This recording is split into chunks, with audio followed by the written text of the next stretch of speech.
વહાલા વિદ્યાર્થી ભાઈ બહેનોને જય હિન્દ જય સોમનાથ। કેમ છો? મજામાં? તો જુઓ, હમણાં આગળનો જે લેક્ચર હતો એમાં આપણે સરસ મજાની જે પ્રક્રિયાઓ છે એના વિશેની સમજૂતી છે મેળવેલી હતી અને સમતોલિત અને અસમતોલિત સમીકરણ છે એના વિશેની ચર્ચા કરેલી। તો એક સરસ મજાની છે વાત, એટલે કે કોમેન્ટ આવી હતી એક ભાઈની, એણે એવું લખેલું હતું કે મેડમ તમે લાઈવ લેક્ચર લો, તો શા માટે લાઈવ લેક્ચર નથી લેવા એક વાત જણાવી અને આજનો આ વિડિયો લેક્ચર છે એની આપણે શરૂઆત કરીએ। તો જે કંઈ પણ જે ભાઈ જેને કમેન્ટ કરેલી એનો જવાબ કંઈક આવો છે મારા માટે કે પહેલાં તો જો આપણે ઝૂમ એપ્લિકેશન કે એ રીતે લાઈવ લેક્ચર લઈએ તો તમે આ વિડિયો જઈને પોઝ કરીને નહીં જોઈ શકો અને તમે જ્યારે ફ્રેગમેન્ટ બનાવવા બેસશો ત્યારે પણ તમે કોઈ ભૂલાઈ ગયો છે તો એ પણ તમને પાછું ક્યાંયથી મટીરિયલ મળી શકશે નહીં, એટલે એ એક શક્ય નથી। અને આ ઉપરથી જોક્સ પણ હમણાં નીકળેલો છે, તમે કદાચ સાંભળ્યો હોય કે નહીં એ ખબર નથી। તો જુઓ, એક પહેલા ધોરણમાં ભણતો છોકરો હોય ને એને લાઈવ લેક્ચર આવતા હોય એમ, એટલે પહેલા વાળો જે છોકરો છે એ ક્રમમાં એકડે એક બગડે બે એમ 6 સુધી બોલે અને 6 ના આંકડા એક પહોંચે ને એટલે સીધું 45 બોલે। આખું ઘર ઊંધે માથે થયું કે ભાઈ 6 પછી 7 આવશે, પણ ઓલો છોકરો છે ને સમજે જ નહીં, એટલે શું થયું તો કે એ છોકરો 6 પછી 45 બોલે। એ પછી એક જે છોકરો છે એટલે કે એનો બીજો દોસ્તાર એ પણ એ જ રીતે બોલે। તો હવે શું થયું તો કે એના મમ્મી છે એને સ્કૂલના ટીચર પાસે લઈ ગઈ। સ્કૂલના જે ટીચર છે એને 1 2 3 4 5 6 એ રીતે તો બોલ્યા, પણ જેવા 6 પછી છોકરો 45 બોલ્યો એટલે શું વિચાર કર્યો તો કે આ 6 પછી 45 બોલે કેમ? એટલે મમ્મીએ ચોખવટ કરી કે જુઓ 6 હોય ને તમે જ્યારે ભણાવતા હતા ઓનલાઈન લેક્ચરમાં ત્યારે 6 સુધી પહોંચ્યા ત્યાં સુધી અમારા ગામમાં નેટવર્ક હતું, પણ પછી જ્યારે તમે 45 એ પહોંચ્યા ને ત્યારે પાછું નેટવર્ક આવ્યું। તો આ માનતું જ નથી, એમ જ કે અમારા મેડમ 6 પછી 45 બોલ્યા, એટલા માટે હવે તમે સમજદાર છો તો સમજી ગયા છો કે લાઈવ લેક્ચર શા માટે શક્ય નથી। એના કરતાં આ જે મેથડ છે બેસ્ટ છે, તો સારામાં સારી રીતે તૈયારી કરતા રહો। આજના આ વિડિયો લેક્ચરમાં આપ સૌનું હાર્દિક સ્વાગત છે। તો જુઓ, તમારી બુકની અંદર ફેસબુક જે પેજ છે એમાં 6 નંબરના પેજ ઉપર કેટલાક પ્રશ્નો આપેલા છે। તો આ પ્રશ્નો છે એ જોઈને ઘણા બધાને ખબર પડી હશે, પરંતુ ઘણા બધા મૂંઝાણા પણ હશે। તો તમારી મૂંઝવણ એ હવે થોડીક જ મિનિટની અંદર દૂર થઈ જશે। તો આ વિડિયો છે એને અંત સુધી જોજો। તો જુઓ, શરૂઆત કરીએ। અહીંયા એવું લખેલું છે કે મેગ્નેશિયમની પટ્ટીને હવામાં સળગાવતા પહેલા શા માટે સાફ કરવામાં આવે છે? પહેલી પ્રવૃત્તિ યાદ કરો, મેગ્નેશિયમની પટ્ટી વાળી। ત્યારે આપણે જોયું હતું કે મેગ્નેશિયમની પટ્ટીને સળગાવવામાં આવે ત્યારે મેગ્નેશિયમ ઓક્સાઇડ બને છે। તો જો જ્યારે પણ મેગ્નેશિયમની પટ્ટી છે એને આપણે સળગાવી નહીં તે પહેલા એમને પડી હશે એટલે શું બનશે તો કે નિષ્ક્રિય પ્રકારનો ઓક્સાઇડ બનશે, એટલે કે નિષ્ક્રિય મેગ્નેશિયમ ઓક્સાઇડ બનશે। તો હવે જો તમે એ મેગ્નેશિયમની પટ્ટી છે એને કાચ પેપર વડે ઘસી લો તો શું થશે તો હવે સક્રિય ફેરવાઈ જશે અને મેગ્નેશિયમ છે સીધી જ ઓક્સિજન સાથે પ્રક્રિયા કરી, કેમ કે હવામાં સળગે એટલે ઓક્સિજન સાથે પ્રક્રિયા કરે અને શું બનાવશે મેગ્નેશિયમ ઓક્સાઇડ। તો પહેલો જે પ્રશ્ન છે એનો જવાબ બનશે કે મેગ્નેશિયમની પટ્ટીને હવામાં સળગાવતા પહેલા સાફ કરવામાં આવે છે કારણ કે તે નિષ્ક્રિય મેગ્નેશિયમ ઓક્સાઇડ બનાવે છે। આથી જો તેને કાચ પેપર વડે ઘસવામાં આવે તો સક્રિય મેગ્નેશિયમ ઓક્સાઇડ એટલે મેગ્નેશિયમની પટ્ટી એ સક્રિય હોવાથી સરળતાથી સળગી અને શું થશે તો કે મેગ્નેશિયમ ઓક્સાઇડ બનશે। હવે જો અહીંયા બીજો પ્રશ્ન છે કે નીચે દર્શાવેલ રાસાયણિક પ્રક્રિયા માટે સમીકરણ સમતોલિત લખો। હવે સમીકરણ છે ને એને શું કરવાનું કીધું છે? સમતોલિત કરવાનું કીધું।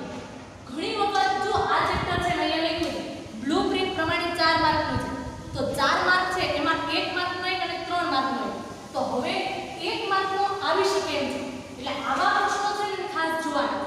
તો કઈ રીતે તો કે ઘણી વખત તમને ઘણું સૂત્ર આપેલા હશે, તો ઘણી વખત શું આપેલું હશે તો કે માત્ર આવા નામ જ આપેલા હશે, તો નામ પર છે પણ સૂત્ર બનાવતા તો આવડે જ નહીં, આવડે જ નહીં, આગળના તમામ લેક્ચર જોઈ લેવાના ન આવડે અને પછી એ જે રાસાયણિક સમીકરણ છે એને સંતુલિત કરવાનું। તો જુઓ અહીંયા લખેલું છે હાઇડ્રોજન, તો હવે એક મહિના નથી લખું કે H, પણ H છે ને એ કોઈ દિવસ એકલું ન હોય, એ હંમેશા અણુ સ્વરૂપે સ્થાયી હોય છે, એટલે અહીંયા લખી નાખું H2। એ જ રીતે અહીંયા વત્તા છે તો અહીંયા લખી નાખું પ્લસ। હવે શું લખ્યું ક્લોરીન,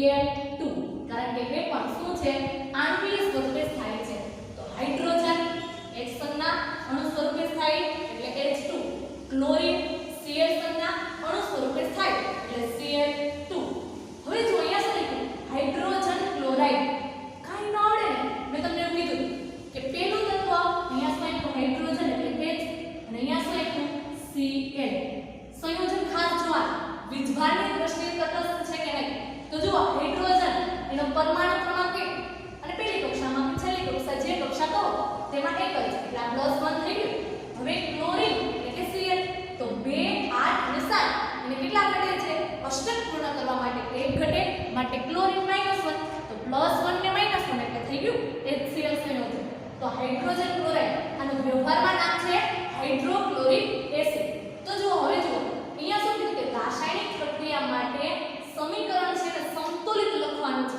તો સંતુલિત કરવું એટલે શું યાદ કરો કે જે તત્વ છે એના પરમાણુ જેટલા ડાબી બાજુએ છે એટલા જ કઈ બાજુ હોવા જોઈએ જમણી બાજુ એટલે કે જે રાસાયણિક પ્રક્રિયામાં દરેક તત્વના પરમાણુની સંખ્યા સમાન હોય છે તો અહીંયા યાદ કરો H છે કેટલી વખત છે 2 વખત અહીંયા કેટલી વખત છે 1 વખત અહીંયા ક્લોરીન કેટલી વખત છે 2 વખત અહીંયા કેટલી વખત છે 1 વખત તો મેં તમને ત્યારે હું સમજાવ્યું કે પહેલા સ્ટેપમાં આપણે બોક્સ બનાવતા એટલે અહીંયા તો કઈ ફેરફાર ન કરી શકાય પણ આગળ મૂકી શકાય અને આગળ લાગે એ બંનેના કહેવાય કે એટલે હું આગળ 2 મૂકું તો હવે જો H કેટલી વખત 2 વખત અહીંયા પણ કેટલી વખત થઈ ગયા 2 વખત ક્લોરીન કેટલી વખત 2 વખત અહીંયા પણ કેટલી વખત થઈ ગયા 2 વખત તો તમને એક માર્કની અંદર આવું કોઈ સમીકરણ છે એ આપે અને એ ઉપરથી તમને સંતુલિત કરવાનું પણ કંઈક સમજાવવાનું છે બીજું એક્ઝામ્પલ એટલે કે ઉદાહરણ છે લઈને સમજાવો તો જુઓ અહીંયા લખેલું છે બેરિયમ ક્લોરાઇડ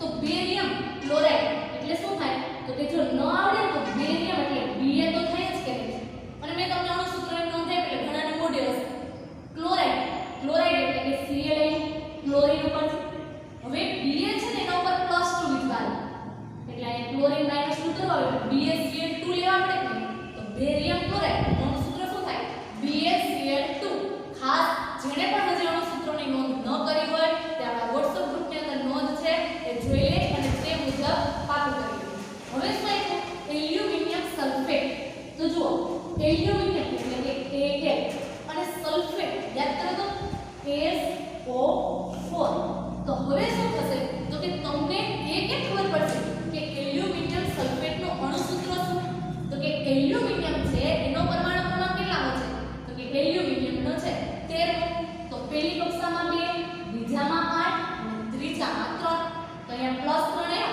સલ્ફેટ હંમેશા શું હોય -2 એ તમે આગળ શીખી ગયા તો મેં તમને અણુ સૂત્ર બનાવતી વખતે એવું કીધેલું કે નાનું હોય ને એ પ્રમાણે તમે પાડો બોલો અને પછી બંનેને જેટલા વડે થતા હોય મુજબ ગુણો તો શું છે અહીંયા તો કે જો 2 ત્રણના પાડામાં આવે છે કે નથી આવતા 2 2 4 નથી આવતા 2 તેરી 6 તો હવે શું થશે તો કે 2 તેરી 6 એટલે અહીંયા શું આવશે તો કે Al2 અને SO4 થાય કારણ કે 3 ને કેટલા વડે ગુણવા પડશે 2 વડે એટલે આનું અનુસૂત્ર થાય Al2SO4 થાય હવે આગળ જોઈએ તો શું છે બેરિયમ સલ્ફેટ તો અહીંયા લખો બેરિયમ એટલે કે Ba અને સલ્ફેટ એટલે કે SO4 વધના એલ્યુમિનિયમ ક્લોરાઇડ તો હવે શું થશે A અને અહીંયા શું છે Cl એલ્યુમિનિયમ ક્લોરાઇડ તો હવે આ A છે કેટલા હોય છે તો કે +3 હોય અને આ -1 હોય એટલે શું કરાય તો કે AlCl3 એટલે અહીંયા જો હું 3 મૂકી દઉં તો થઈ જાય કે નહીં જો ફરી એકવાર ન સમજાય તો આ વિડિયોને પોઝ કરજો પરંતુ આ જે પ્રક્રિયા છે સમજો કારણ કે એક માર્કમાં પૂછાઈ શકે એવો પ્રશ્ન છે તો બેરિયમ ક્લોરાઇડ એનો અણુસૂત્ર શું BaCl2 પછી શું આવ્યું એલ્યુમિનિયમ સલ્ફેટ કાઈ ન આવડે પણ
એક વખત. ચાલો ક્લોરીન અહીંયા કેટલી વખત છે? બે વખત છે. અને અહીંયા કેટલી વખત છે? ત્રણ વખત છે. તો હવે શું કરાય ખબર? તો કે અહીંયા બે વખત છે, અહીંયા કેટલી વખત છે? ત્રણ વખત.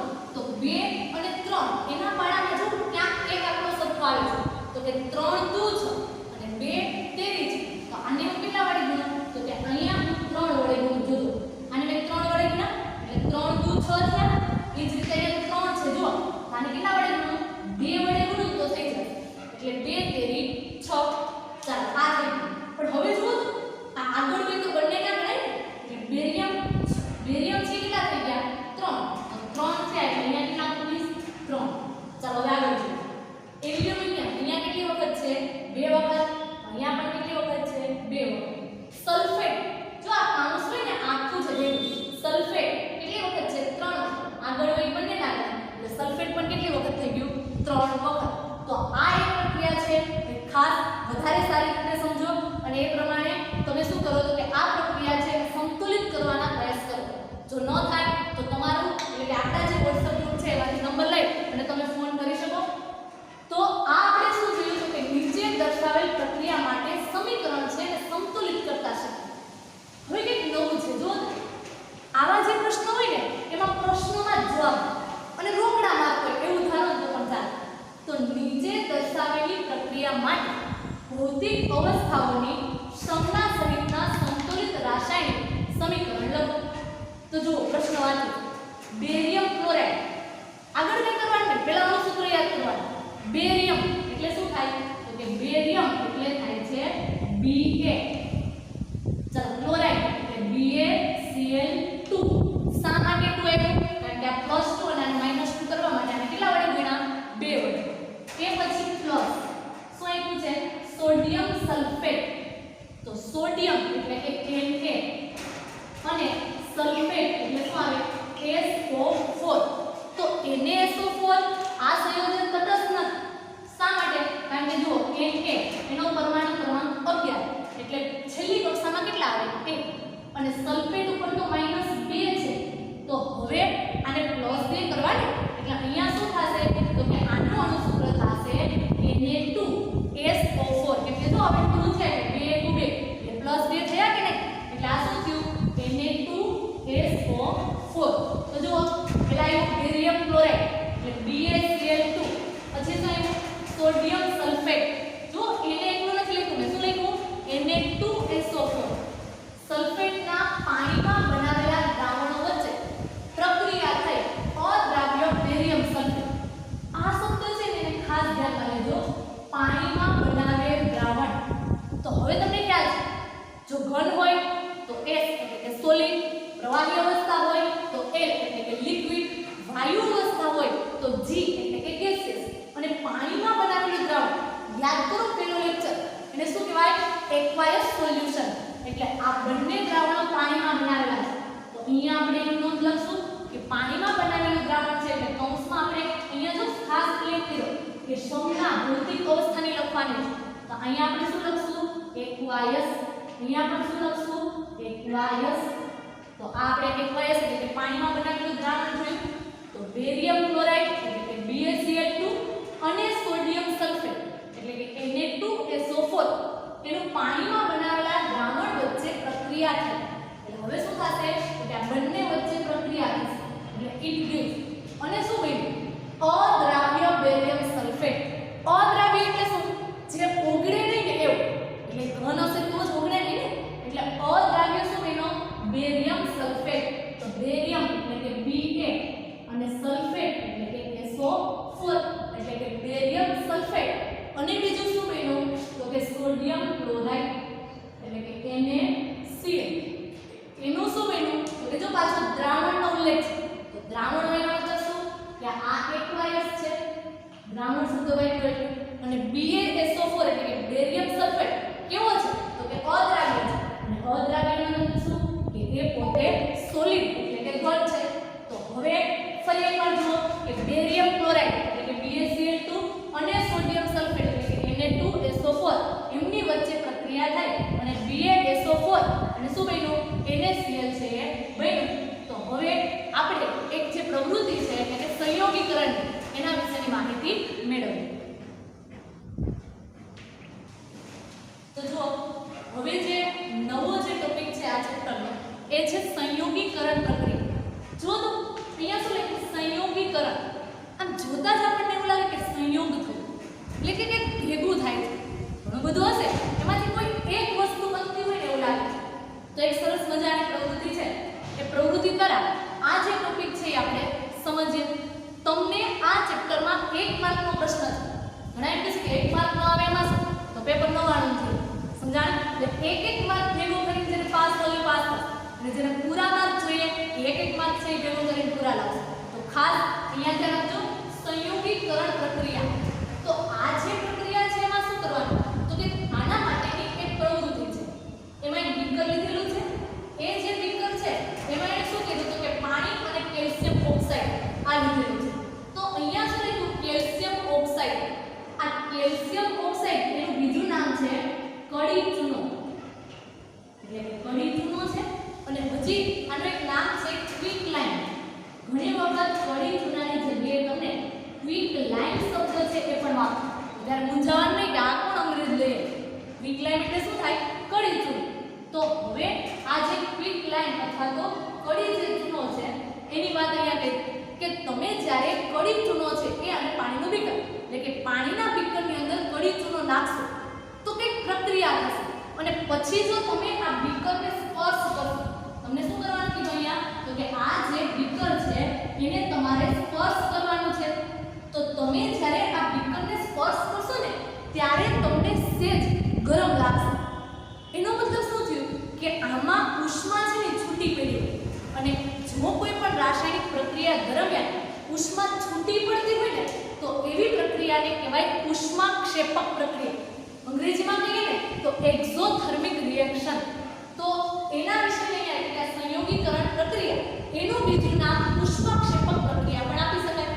તો હવે આ સંયોગીકરણ પ્રક્રિયા એટલે શું તો કે જે રાસાયણિક પ્રક્રિયા બે કે બે કરતા વધારે પ્રક્રિયાઓ એકબીજા સાથે સંયોજાય અને માત્ર એક જ નિપજનું નિર્માણ કરે. જો અહીંયા કેવી પ્રક્રિયા છે તો કે ખાસ જોજો અહીંયા CaO આના તમે પરિચિત છો. હમણાં કીધું કે આ શું છે કડી ચૂનો અથવા તો ક્વિક લાઇમ. આ જે કેલ્શિયમ ઓક્સાઇડ છે એમાં આપણે શું ઉમેરેલું હતું તો કે એમાં ઉમેરેલું હતું H2O એટલે કે વોટર એટલે કે પાણી. હવે આ બંને વચ્ચે પ્રક્રિયા થઈ અને ત્યારે શું બન્યું તો કે જો આ પ્રક્રિયા છે ને એને સ્લેકિંગ ઓફ લાઇમ પણ કહેવાય. અને સ્લેકિંગ ઓફ લાઇમ એટલે શું ચૂનાનું ફૂટવું.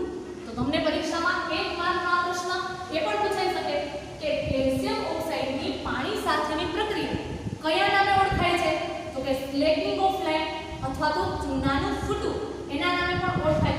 તો હવે બનશે શું તો કે CaOH ટ્વાઇસ. એટલે શું બન્યું તો કે કેલ્શિયમ હાઇડ્રોક્સાઇડ બન્યું. જો તમે જ્યારે આ બીકરને સ્પર્શ કર્યો ત્યારે શું થયું તો કે સેજ આપણને ગરમીનો અનુભવ થયો એટલે કે ઉષ્મા છૂટી પડી. તો આ પ્રક્રિયા ઉષ્માક્ષેપક સ્લેકિંગ ઓફ લાઇમ અને મળ્યું શું તો કે સ્લેક્ડ લાઇમ.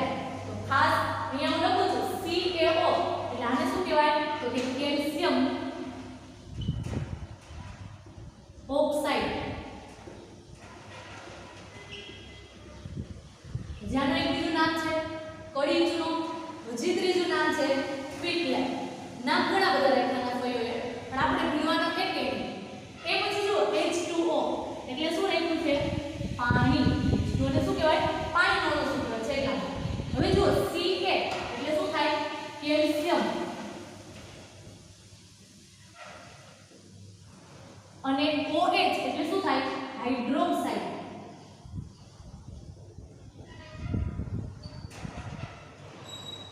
તો આ CaOH ટ્વાઇસ છે ને એનો જે યુઝ એટલે કે એનો ઉપયોગ ક્યાં થાય છે તો કે દીવાલ છે એને ધોળવા માટે થાય છે.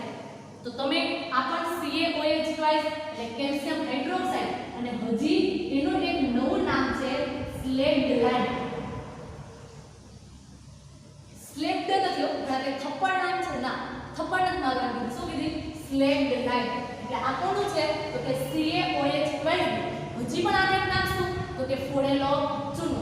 તો આ જે પ્રવૃત્તિ છે સંયોગીકરણ પ્રક્રિયા તો કે જુઓ એના જે વિધાનો તો એ મુજબ અહીંયા જુઓ બે પ્રક્રિયકો છે અને માત્ર શું બની એક જ નિપજ તો કે જે રાસાયણિક પ્રક્રિયામાં બે કે બે કરતા વધારે પ્રક્રિયકો એકબીજા સાથે સંયોજાય માત્ર એક જ નિપજનું નિર્માણ કરે તો આ પ્રક્રિયાને શું કહેવાય સંયોગીકરણ પ્રક્રિયા. તમારા મગજમાં વિચાર કે હજી એવી કઈ પ્રક્રિયા છે તો કે જો એક કામ C+O2 તમે કોલસાને સળગાવો તો એક વાયુ છૂટે કયો વાયુ કાર્બન ડાયોક્સાઇડ. આ કાર્બન એટલે કે કોલસો એ પોતે કેવો છે તો કે સોલિડ, ઓક્સિજન કેવો છે ગેસિયસ અને કાર્બન ડાયોક્સાઇડ પણ કેવો ગેસિયસ. તો જુઓ અહીંયા પણ બે પ્રક્રિયકો છે સંયોજાય એક જ નિપજ મળે છે માટે આને શું કહેવાય તો કે આ પ્રક્રિયા છે ને પણ સંયોગીકરણ પ્રક્રિયા છે. તો હજી તમને કોઈ એવું પૂછે કે પાણીના નિર્માણની પ્રક્રિયા કયા પ્રકારની પ્રક્રિયા છે તો જો પાણીનું નિર્માણ એટલે એમાં પણ શું થાય તો કે પાણી એમાં બે તત્વો એક છે H2 અને બીજો કયો છે O2. તો H2 અને O2 આ બંને સંયોજન અને શું બને H2O એટલે કે પાણી અને સંયોજન છે એને આપણે સંતુલિત કરીએ તો શું અહીંયા લખવું પડે 2. તો હવે આમાં જો તમે કે H2 છે એ કેવા છે તો કે ગેસિયસ, O2 પણ કેવા છે ગેસિયસ અને પાણી કેવું છે તો કે લિક્વિડ. તો અહીંયા પણ બે પ્રક્રિયકો છે અને માત્ર એક જ નિપજ મળે છે તો આ પ્રક્રિયામાં કયા પ્રકારની પ્રક્રિયા થઈ સંયોગીકરણ પ્રક્રિયા. તો હવે આજના આ વિડિયો લેક્ચર તો આટલું જ. ફરી મળીશું એક નવા વિચાર અને એક નવા વિડિયો સાથે. જય હિન્દ.